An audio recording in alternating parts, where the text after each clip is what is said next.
Welcome to Coffee and Bonsai with Tom. We have a kind of a special episode today. This is a tree I haven't shown you yet. It's another one of my Portulacaria Afras. We'll just rotate it around here. It's a nice tree. It has an interesting root base here, which I'll show you in a minute. I'm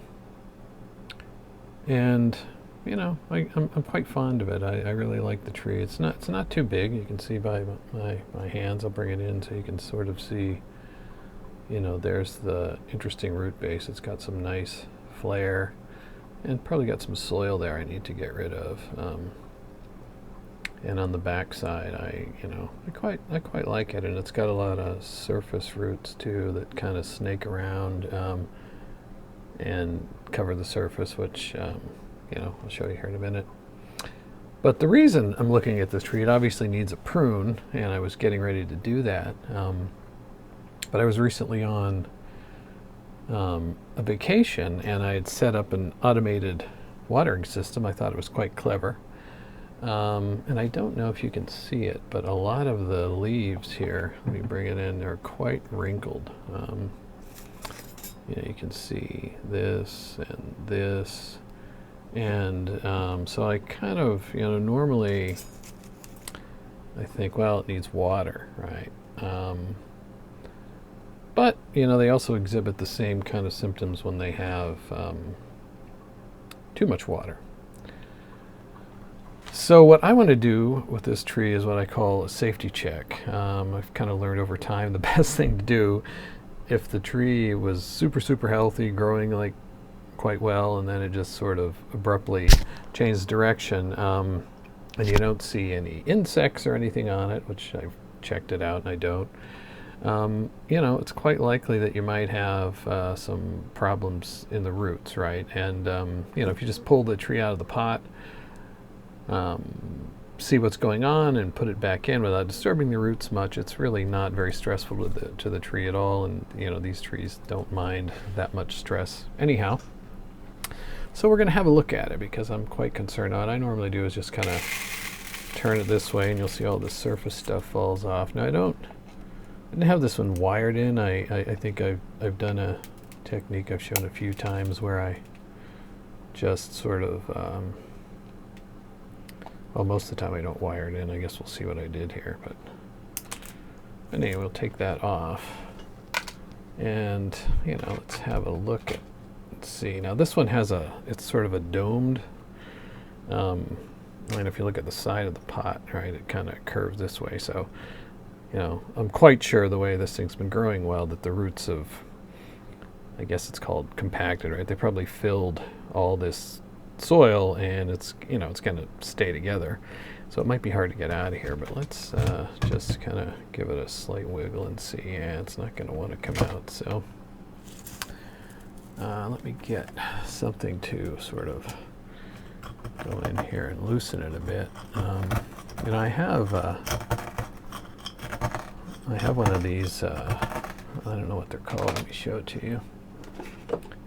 In fact, I've never used it yet. One of these, but it seems that like it might be a bit overkill for this. So we'll use our spatula.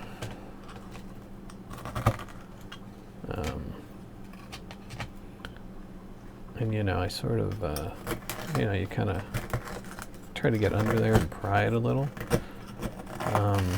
And probably do a little more damage to the roots to this tree than what I want to do, but I sort of feel like I want to really see if we have a rot situation under there, and I think it's worth disturbing the tree for that. And I'll try to be as,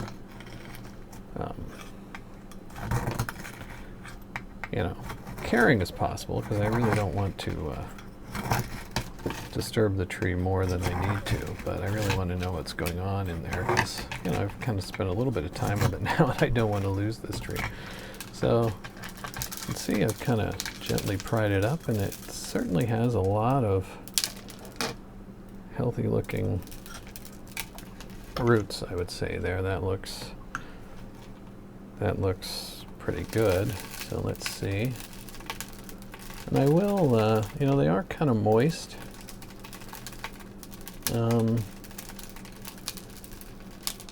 One thing you can do is kind of give the tree a sniff.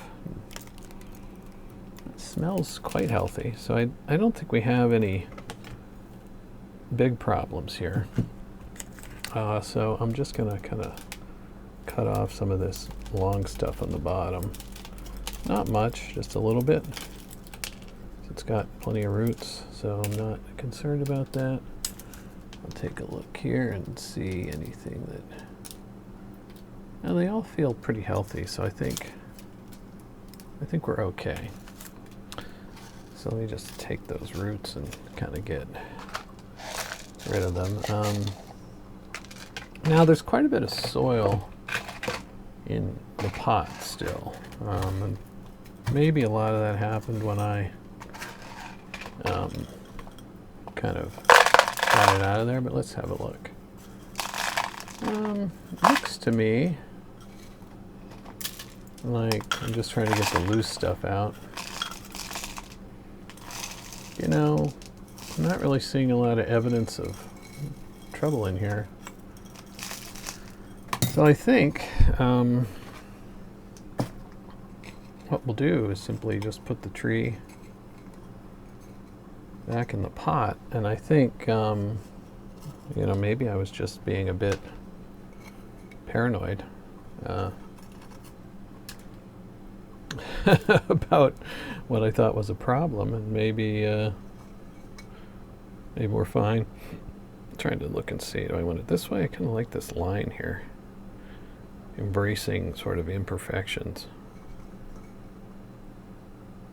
Yeah, I think I like that line. Makes it the pot a little more interesting. So yeah, so not a lot here. I think we'll just put the tree back in. You know, these roots are not normally a problem. They'll just sort of, anything that, those little bits will just sort of rot and become food for the tree. But yeah, the pot does not look unusually wet in any way, so I will get some of the roots out of here I don't want to put in there.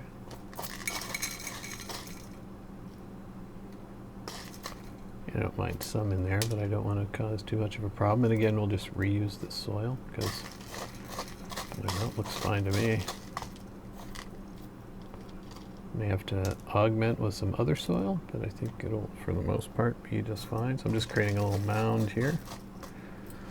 And I definitely do want to see the tree recover a bit before I prune it some more.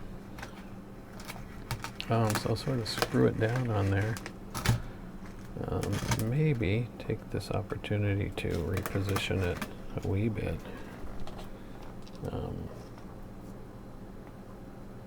Could raise it up a bit, but I think it was about right. So let me load up the soil in this thing and we'll just start dumping it in. Let me see here. Do I want the tree at the side of it?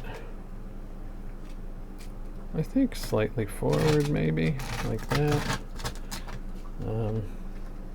Yeah, I think we'll just dump some soil in here and then I'll work it in as we go.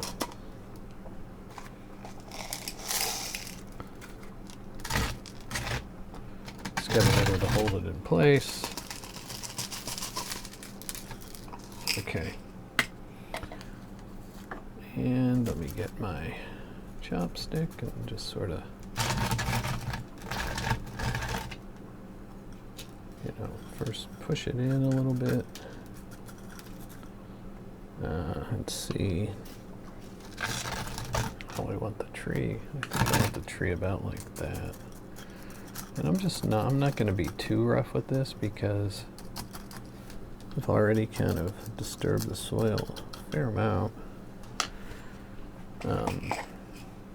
And we are going to need a little extra soil. Luckily I have some right here. So we'll just throw some in there.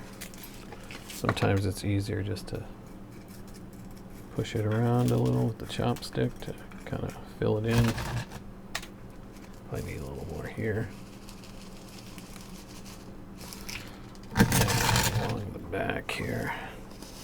You can see this guy desperately needs some pruning, but I didn't want to do anything until I figured out what was going on with the roots. So I'll just push some of this soil in there because we did take a fair amount off.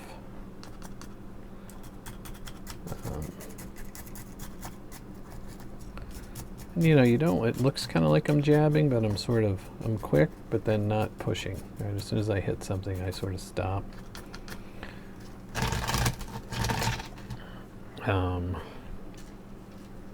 With the pushing. It's pretty solid on this side.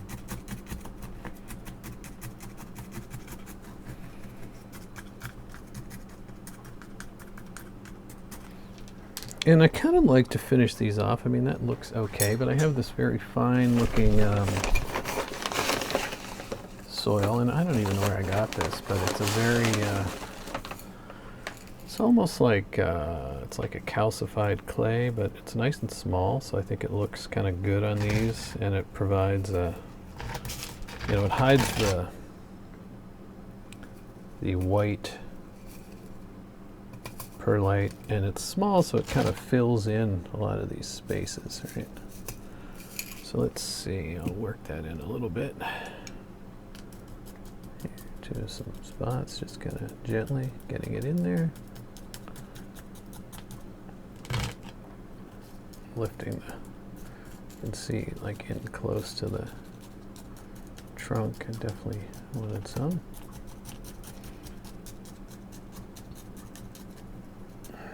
And sometimes it's better to just kind of hold the soil down and just wiggle it in a little bit.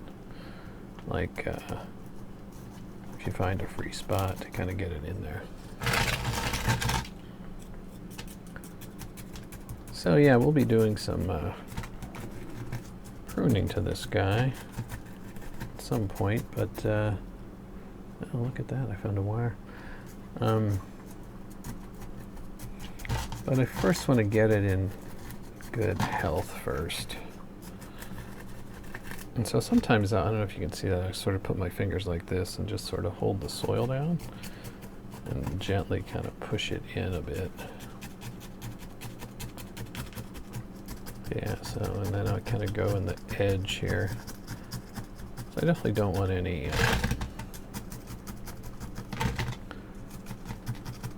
gaps in there, although I don't know how critical it is with this species, because I mean, I've had, you know, roots kind of jump the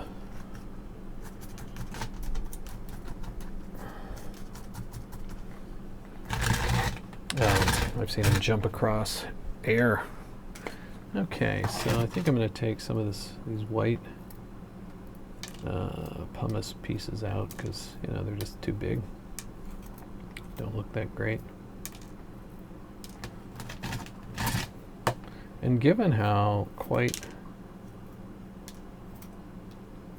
dry the soil is, I think I will give it some water. Maybe I'll wait one more day. Okay, so let me get a little bit more of this clay stuff and just put a little bit in there. You kind of want to keep your soil level below the rim of the pot so you can just fill it and the water doesn't run out. It will, you know, hit the lip of the pot and head back towards the center. But I think that's good. Here, let's move this out of the way and we will take a look at the finished product. I